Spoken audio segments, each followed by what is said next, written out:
slide. So they need to finish off. Obviously, they're working on the building diligently at Walkley MSF. They need to start on the tracks and get that done. A few bridges to finish up, and then the station construction at all locations along the alignment, and then the final track work at that maintenance facility. Go to the next slide, please. So just some traffic mobility impacts on the Trillium line. It's largely related to multi-use pathways. So this is mostly unchanged from last time. The addition of this slide is really the MUP along the Rio River near Vincent Massey Park, where we're adding a landing point for a new pedestrian bridge. Has to actually land on where the multi-use pathway runs now, and there's a bunch of work to regrade it and make the landing place appropriate for that bridge. So there's some detours that we're looking at, but we have been working closely with the councillors to assess opportunities to improve that detour in that area. If you go to the next slide. Again, a few MUPs affected by work at all the stations. Brookfield Siding is the one affected by Elwood Diamond. Those are in various states of detour. Largely, I would say that they're working pretty well. Go to the next slide. So just to talk a little bit about the schedule. So this is the overall program that's in place for the O-Train expansion. So you see 2020, we shut the shutdown, the MTO replacement of the overpass, building the Walkley facility out through into early 2022, completion of the guideway construction. You see a lot of things are kind of lined up for the end of this year, early next year. Obviously training, trial running, and then the handover to the city. And then at that point, we decide, with OC Transpo to determine a launch date. So there is some pressure on the schedule at this time. We haven't accepted all those schedules at face value. And so we're working closely with the contractor. We've engaged an independent review team to come in and look at that schedule, reassess and redo a baseline, understand what it's going to look like, how can we resolve those schedule pressures, and we're working with TNEX to do that update in the next month or so. So you go to the next slide. So we'll talk about the east. So there's just a few short slides on the east, but a lot of activity. If you go to the next slide, a lot of activity in this area, which has been very visible to people using the road network. The biggest change here you see in the distance there, you see the orange structure. So that's a bent structure that's going to go over the roadway. So eventually the roadway will be moved back under that structure, but they've essentially detoured everything out of the way so that they can set all the girders. And this is where the train system is going to leave the center of the 174, travel off to the side, and then connect into Blair Station. So this is a lot of very good progress there, and it's very visible to the public. So it's good for people to be able to see the progress in that area. Go to the next one. This is the big accomplishment that we achieved at the end of last year, was really getting rid of those original road bridges and making space for the new Montreal road station. So you kind of see the spot that's there now. So they'll start working in that center median this summer to put in caissons, build up the station structure, and start to build what will be the future Montreal road station. So very good progress there. That was a major accomplishment for 2020. Go to the next slide. Here, it's not as obvious from the high level or the overhead pictures, but essentially what they're doing is they're widening the rock in this area, widening the road. They're making space for drainage so that they can create the space in the center for the new LRT station, which is going to kind of drop down right where you see those trucks parked in the middle of the roadway there. So some widening happening in this location. Go to the next slide. Again, Orleans Boulevard, a bit of the same type of work. It's you see in the center of the highway, there's not a lot of space to build a station, and so they're really working on just widening the highway now. They're going to move traffic over to make space in the center, and then they'll start working on the station. Go to the next slide.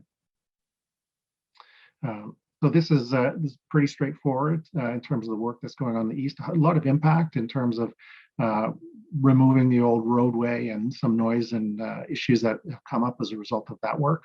But they are making good progress in the entire eastern section. I guess the one kind of new thing that will happen this year is there's a pedestrian bridge going over Greens Creek, and that will the caissons will go on this year, and they'll start to see that come out of the ground, which will be very exciting for local residents. Go to the next slide.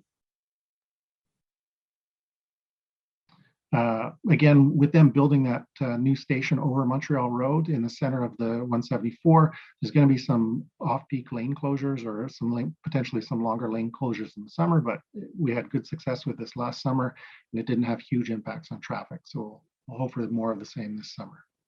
Go to the next slide. So this gives you, again, a high-level overview of the testing program and the commissioning program, how we're going to put the system into service.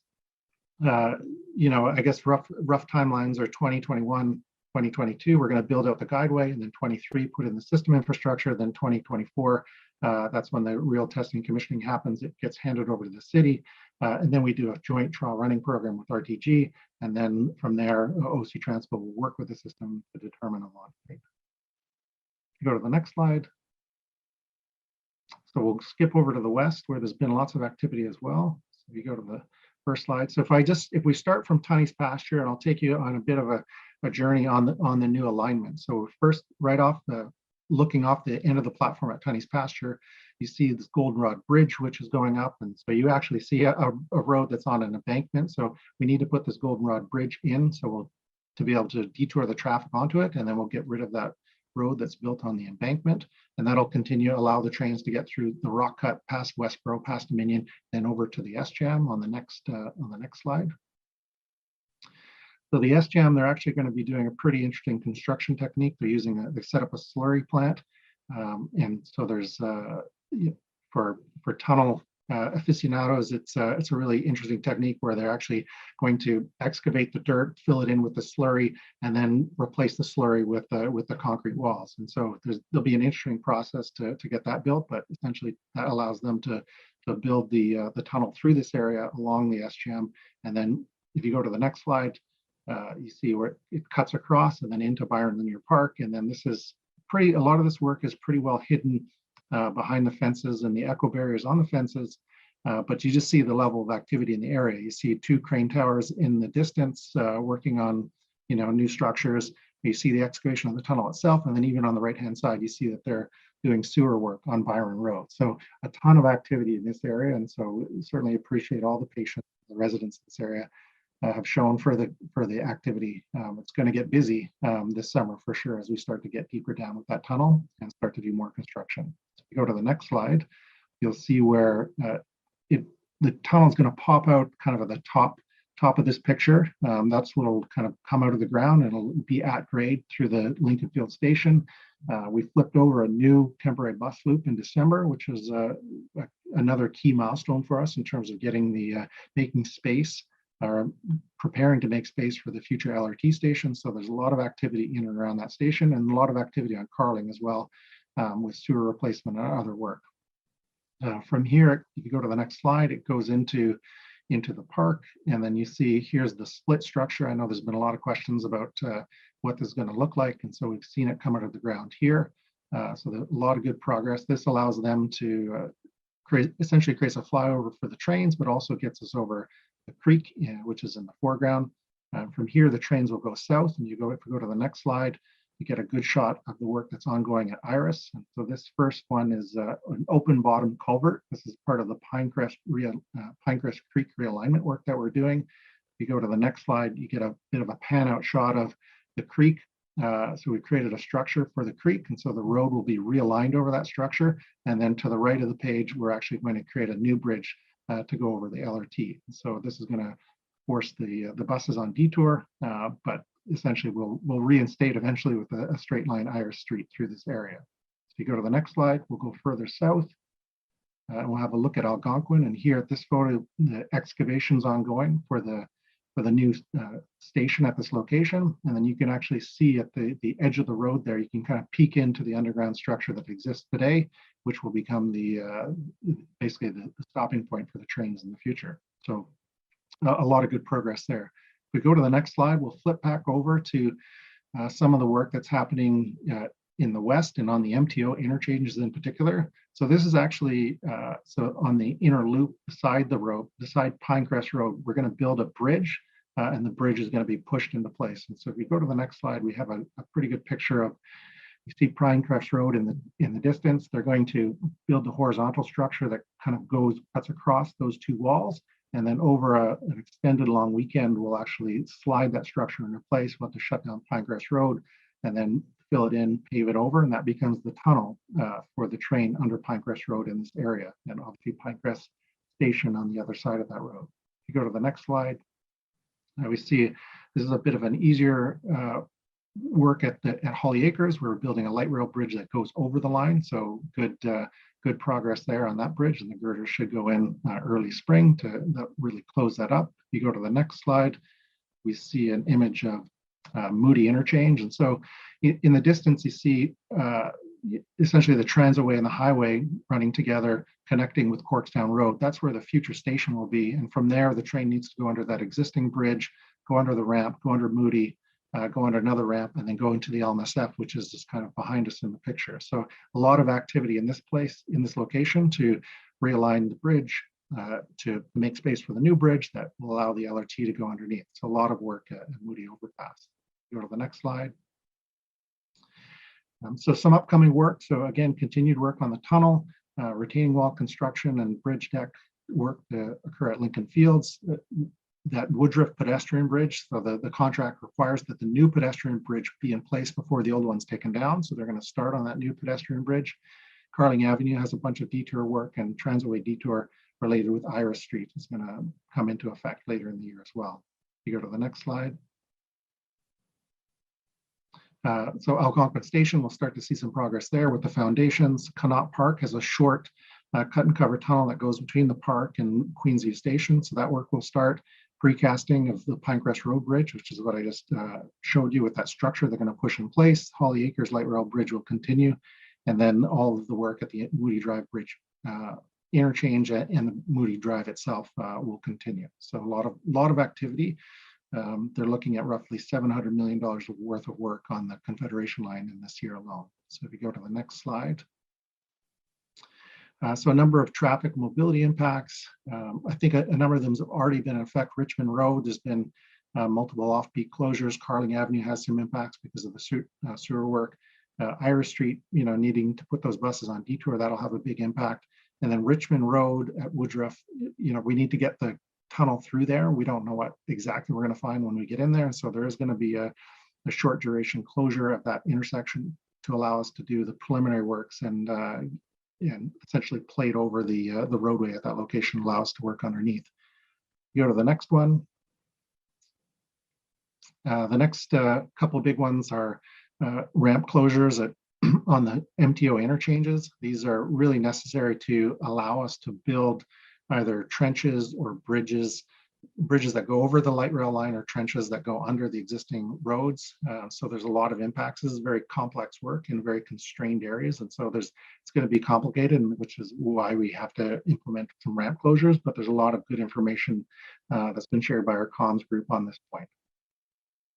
Go to the next slide.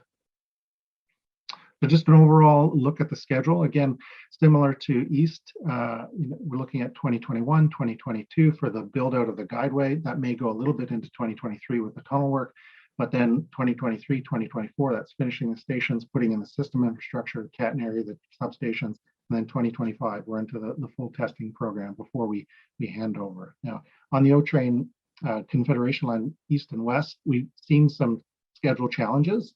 But we've been able to work through those with the contractor such that we're maintaining the original timeline for this project. If you go to the next slide. I just want to talk briefly about the stage 2 vehicles, just because there is an additional order of 38 vehicles coming from Rideau Transit Group. They're being built by Alstom in their Brampton facility. We've put 4 of them into service already. They've been commissioned, and we're expecting, if you go to the next slide, it gives you kind of a high level of, doesn't give you, we didn't include the schedule, but essentially there's 12 more that are due roughly by the end of this year and into 2022, but they're arriving well ahead of when we need them for the East, and the remaining ones for the West are, again, arriving well ahead of when we need them for the West. So just a couple of shots of that Brampton facility, and then the vehicles are being trucked to Ottawa. Once they get to Ottawa, they need to be put back together and then commissioned on our train control system and commissioned on our tracks before we can release them into service. So we go to the next slide. So just a high-level overview of all the work that the comms team has been doing. They've been sending out to the councillors the update every 2 weeks, just kind of with information on progress, and then trying to host as many community events and updates as are desired or as are needed to keep people updated on all the things that are coming and all the changes with either the road network or with detours or impacts on transit that are happening. So they've done an excellent job of keeping everybody up to date. And that's the last slide. So happy to take questions or comments if there are any. Hey, thank you very much. For the benefit of people who did not see us rise and report, I'm going to repeat at the advice of the clerk our comments, and Councillor Dude asked if you could read the motion again, because I don't think it was captured on YouTube. For the benefit of those joining us online, the FEDCO committee just met in camera in order to receive a staff presentation on LRT Stage 1 claims update. These matters will not be reported as they relate to litigation or potential litigation affecting the city. And 13(1)(f), the receiving of advice that is subject to solicitor-client privilege, including communications necessary for that purpose. During the in-camera session, no votes were taken other than procedural motions and/or directions to staff. And Councillor Dude asked if we can put the motion back up. I think, Madam Committee Coordinator, can we just read the therefore be it resolved? Because it's up on the screen. I think that might do Councillor Dudas. It would be appreciated. Therefore be resolved that Finance and Economic Development Committee recommends that City Council approve the additional budget authority of $15 million for project 907143 Confederation Line contingency to be funded as described in this motion, and on the understanding that the city intends to include and attempt to recover these costs in the dispute resolution process against RTG. Carried. Thank you. Just a quick comment, Mr. Morgan and Mr. Manconi, thank you very much. I think when you see the volume and magnitude of the work that is going on really in all parts of the city, you recognize that a lot of progress has been made since our last update. And I just wanted to thank our staff and our contractors for the work they're doing, often not in great conditions, and of course having to deal with a pandemic that no one could have imagined. So my sincere thanks for a job well done. And we'll just go to questions and comments from members. The first person I don't have anyone from FEDCO, so we'll go to Councillor Brockington. Thank you, Mayor. Thank you, Mr. Morgan, for the presentation. I agree with the Mayor. Seeing the global update of our large city, I'm focused in the South End with the Trillium Line in my ward, but seeing what's happening in the West End and East End is very beneficial for me to wrap my head around it. Certainly, I hear my colleagues provide updates and speak highly, but I thank you for the presentation.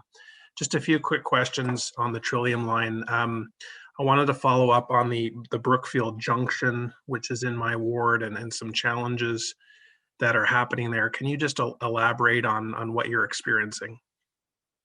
Yeah, I think so. The Brookfield Junction, I think you're referring to the Elwood Diamond and the grade separation at that location.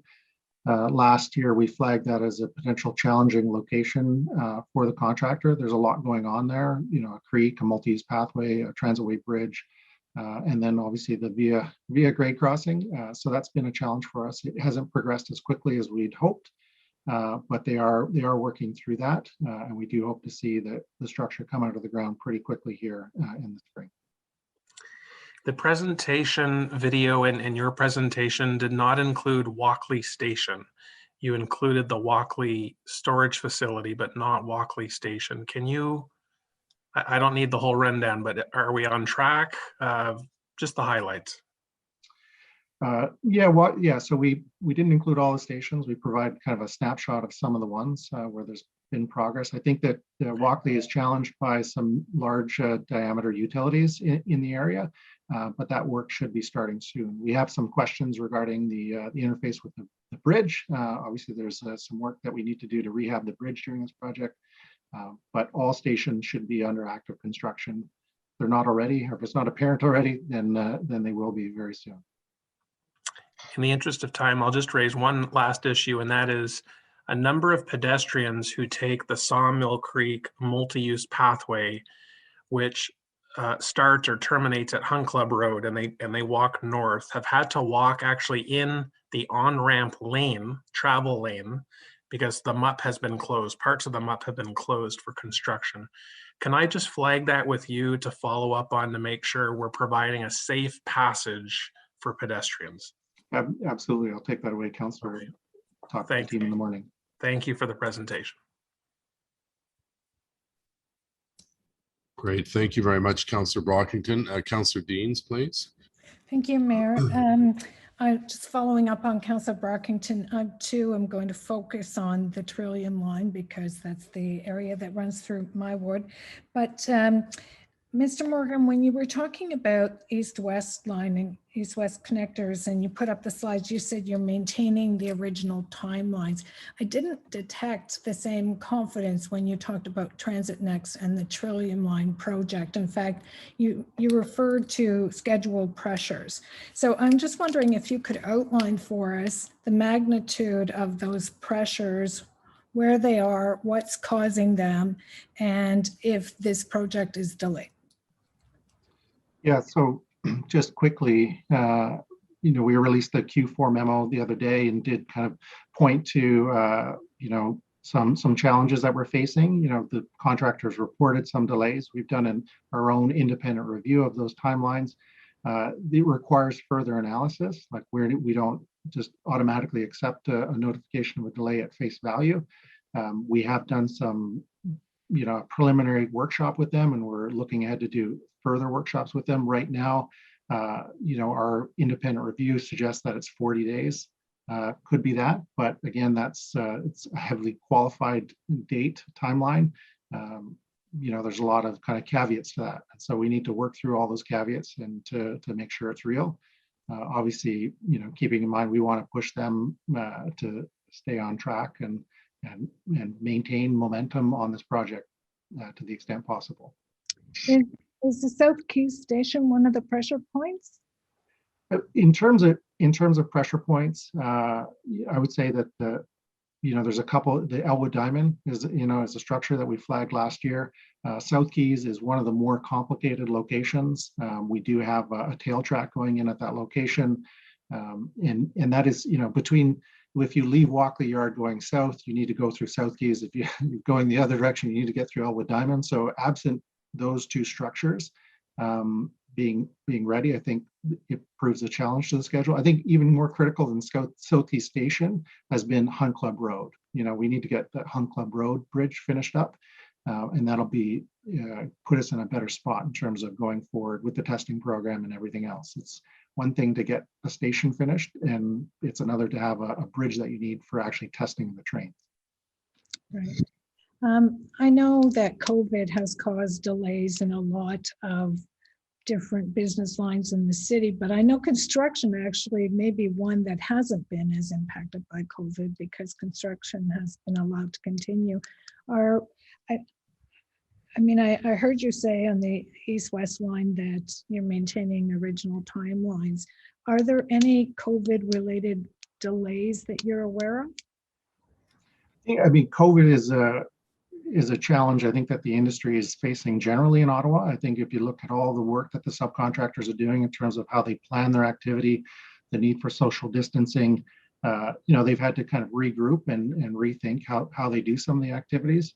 I think we've benefited a little bit so far from the nature of our work has been, outdoors and wide open spaces. And the start of the project has been around more grading. The more you get into kind of enclosed spaces, the more challenges you might have.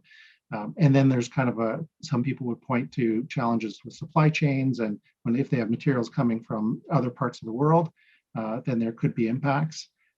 In terms of the Trillium line, we have been tracking the Stadler vehicles coming out of Switzerland. Obviously, Europe's had some COVID impacts. The vehicles seem like they're going to arrive on time. Start arriving later this year, despite the COVID impacts in Switzerland.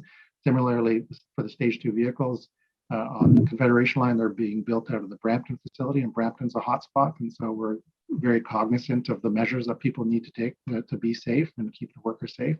So far on the two projects, I say we've had very good luck in terms of compliance, and limited issues. So we keep a close eye on it, and with an eye to the overall project schedule, but more importantly to the eye, with an eye on the health and safety of the workers and the people actually building the project. Okay, thank you. Just one more question, and that is about the O train shutdown. When we shut down the O train, it was for 28 months, which I think I argued, and I think Councillor Brockington did too at the time, that was an awfully long shutdown on that line for students and for other people that depend on the O train for their daily transportation needs. So, I believe we always intended that for the school year in 2022 that would be open again. Is that still on track? That's what we're keeping the pressure on. That's part of the analysis we need to do to understand where they are with their schedule. We have seen some slippage, and so we need to get back with them. They've committed to getting in a room with us and making sure that it's clear what the challenges are and what the opportunities are to recover that. So there's some more work for us to do on that front. And when could we expect an update on that? That work probably is going to take 1 to 2 months. So I would say the next quarterly update, we should kind of revisit this and give you an update on where the schedule is. Okay, thank you. Mr. Morgan, just on that issue, if because of a number of different reasons, if there is a delay for the start of the school year, the university school year, is there a possibility that we could negotiate to have the 3 new stations on the existing line all the way to South Keys opened in September to get that portion, because it's going to be a real challenge with the schools and Bayview being an important crossing between east-west and north-south. Is it a possibility that at the next quarterly report, you say, well, there are legitimate reasons or reasons that they won't be able to get the entire length of the Trillium line built, but let's get the old Trillium line with the 3 new additions all the way to South Keys and allow them, if they need an extra month or 2 to do the rest of the work farther south, then it would get done then. Yeah, that's something we can certainly revisit with them. We haven't contemplated it at this point, but I think that anything that we can do to get that line open for as early as possible, I think would help. Okay, thank you. Councillor Menard, please.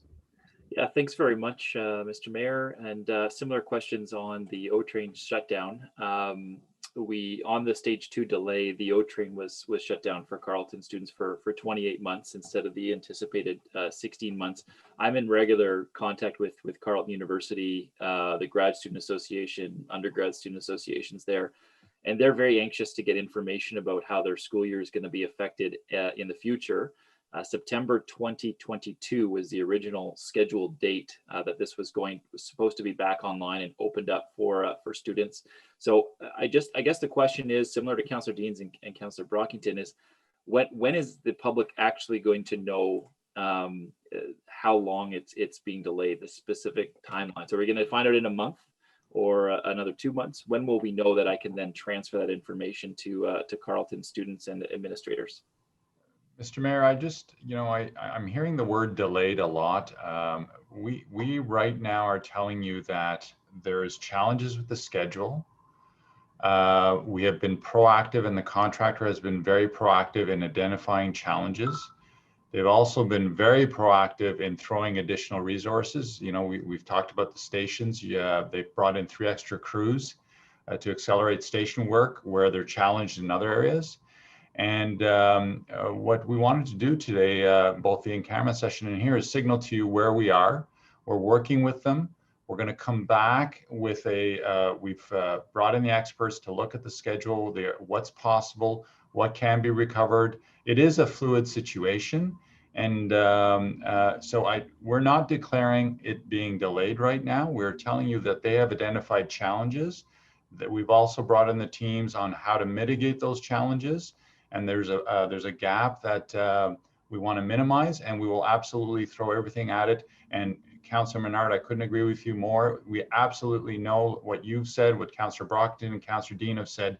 we are very sensitive to those students who, you know, if they do go back to in class, remember, they also give us a U-Pass, which is guaranteed revenue. So we're locked in with you in terms of, you know, the university preserving that date if we can as much as possible. It's just too early for us to give you a definitive answer right now. We're just being proactive. Unlike stage one, where the contractor was always saying, "Oh, we're going to make it, we're going to make it." We have contractors that are now identifying challenges when they're aware of them, and we have the experts on staff retainer to help mitigate and look at everything under the hood in terms of possibility to mitigate any potential slippage in the schedule. Thanks very much. That's very helpful, Mr. Manconi. And I guess this just to be open with communication with us about if there is an identified timeline that is going to be stretched out, that we actually are able to communicate that back to our partners who are potentially going to be using the R2 line longer than anticipated. So I appreciate the answer, and looking forward to discussing it more with you when we get those answers around any potential delay or not. Thanks. Great. Thank you, Councillor. Councillor Leeper, please. Thanks.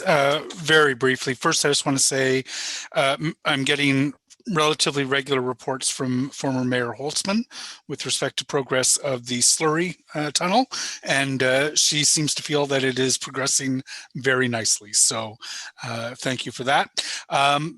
The Corso Italia station, Bayview station, and particularly the rock widening south of the Queensway around Yonge Street and Point South, they look like they're behind. I was expecting rock widening to start, you know, months ago.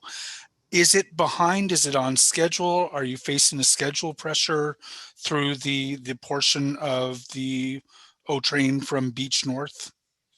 I'll let Michael explain the challenges there. There's water, utilities are the challenges with those station councillors. But part of the reason I wanted to show the video and all those pictures is, and all of you have picked up on it, is the beauty of the size and the scale of this $5 billion project. We can shift resources to other areas and accelerate other works. So where there is a lag, other areas are picking up, and both contractors are very, very quick to do that. But Michael, very quickly, just talk about the utility challenges and some water issues at Gladstone and the other stations. Come up a couple times.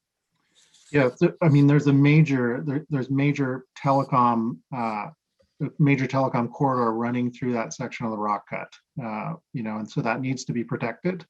And obviously those service providers are very concerned about the quality of their service that they can provide. They don't want any impacts. And so there are, you know, you do need to schedule outages. You do need to do some cutovers.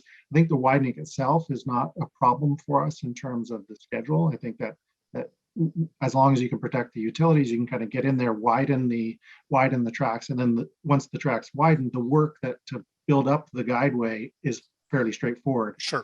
As compared to the station, you know, where we went in, we did the widening last year, but now, you know, there's again, with all utilities and locations, some water impacts, some very poor drainage in the area generally. You know, it is going slower than we would have expected and hoped. We would have hoped to have seen more progress at the stations generally at this point in the project. In terms of a completion impact, though, at this point, you don't feel that it's going to knock the overall project completion off significantly? No, we're still seeing it being relatively contained, that there's still opportunities to mitigate. You know, there are some, you know, some things in their schedule that we want to work through with them, that we need to, in order to understand, you know, what are the pinch points. For me, I want to see the trains run, which is why I was flagging Hunt Club Road and Elwood Diamond as being key locations. Leicester Road is, you know, that bridge is in great condition. They're going to run a test track, and there's a section of roughly 3 kilometers between Hunt Club and Leitrim, where that'll be where the first testing of the trains gets completed. And that track, they've already started it. So there's good progress there. You know, you can always kind of finish off stations while you're running trains. And so, you know, trying to find that right balance between how much testing can you do when you have an unfinished station. It's much easier on this system because we don't have overhead catenary, we don't have an electrified system. You know, we don't have 3, 4, or 5 minute headways. We've got 12-minute headways. So there's some opportunities, I think, that are real on this project to catch up. Okay, we'll keep an eye on it. Thank you very much, Michael. Thank you, John. Thank you, Mayor. Great. Thank you, Councillor Leeper. Merci. The IPD is received. French Language Service Advisory Committee, Comité des langues services pour la ville d'Ottawa. Nomination des membres suppléants au comité consultatif sur les services en français. A notice is a motion. Any notice is a motion. Inquiries, any written inquiries, Madam Coordinator? Adjournment. Thank you all very much for your patience, and it's been a long meeting, but a productive one, and I appreciate everyone's participation. Take care. Meeting adjourned.